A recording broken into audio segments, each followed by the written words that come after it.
này có cứ chút nữa à gì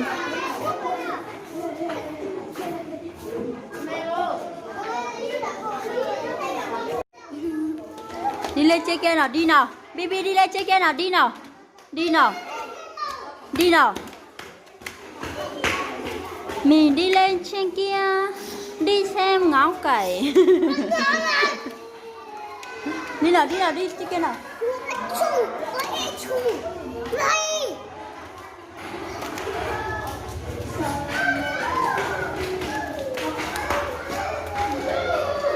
Cứ chung nơ tuổi dễ cha.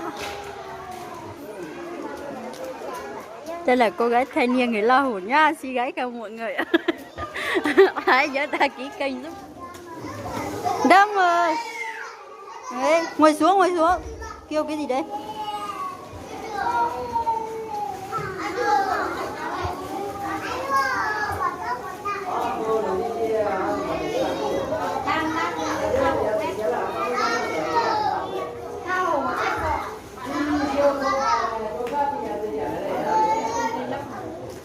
Nè nó còn dám một tha cho mình nhuận nào nữa, tức là tả lỡ,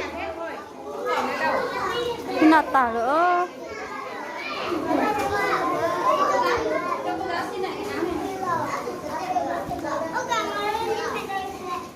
Em Phương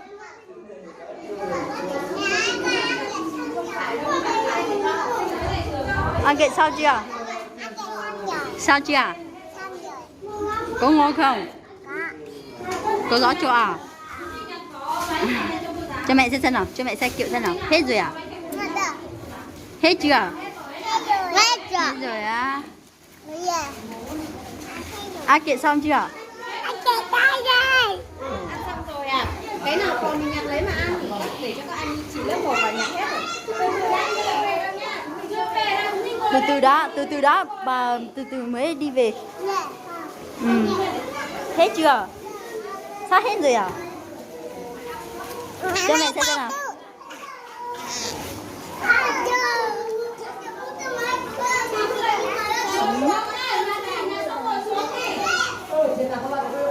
Nung nô cô giáo phải tha cho mình nhuận nào nữa. Hồi nữa em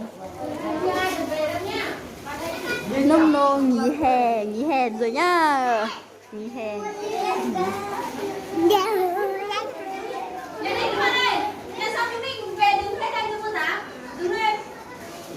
Đi lên chứ. Đi lên hết cho cô giáo chứ. Đi đi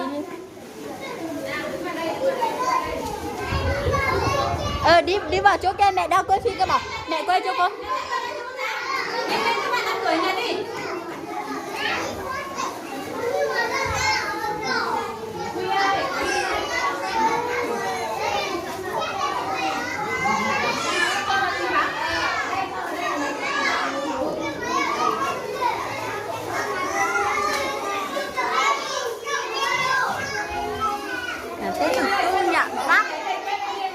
Nhả ra, con đang nhả ra. Con ơi, Đông ơi, con nhả ra. Đi bơi vào thùng rác nhá. Bơi vào thùng rác cho mẹ xem thế nào, nhả nhiều vào.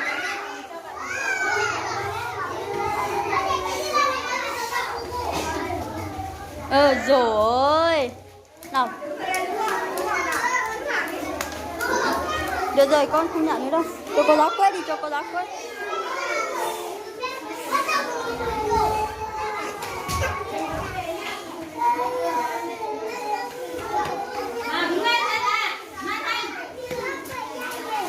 Chưa được về đâu. Lát nữa với cô ngồi vào đây, mẹ đang ở ngoài cơ mà. Mẹ đang ở ngoài cho con xe con cơ mà.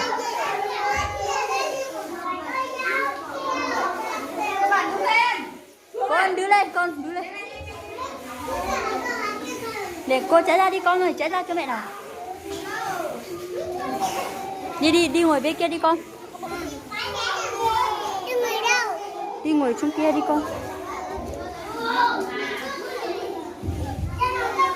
Là mình nhận cái chút nữa. Nhận cái chút mê ái nữa. Tức tao awesome rồi. Tệ nuôi tao awesome tạ cửa. Này hay tìm chế nữa. Để ngủ ôm mặn phát. đi đón con Hiếu rồi, đi đón con Hiếu. Đi xem con. Con ơi về đây đi thôi, đeo dép cơ mà.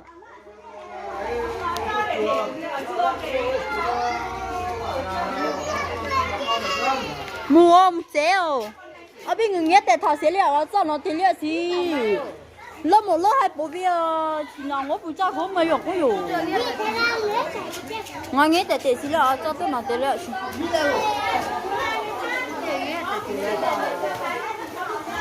À bây giờ quay luôn là quay luôn để bán ra một bữa phải tìm ngay vô thưa đi thôi thưa đi nào mình đi nào đi thôi bù chế ơi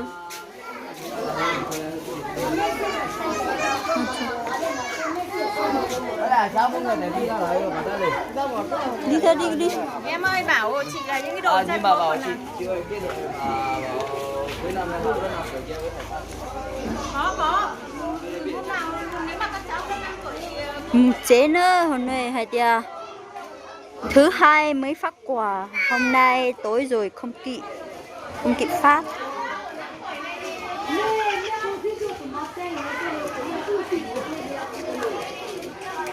cho tệ bảo mà tôi là sẽ về lo mà phát sĩ bữa tệ tệ lên phải con nó tôi số tệ tệ là số tệ tệ lên chỗ đó này ấy nó xí lên bữa lên mà hơi bữa sẽ về mẹ tệ mà bây giờ là người nghe thật tệ một cái gì mà nó cái đẹp thôi à đi thôi sao con không đeo dép con ơi Hello. Hey, come on.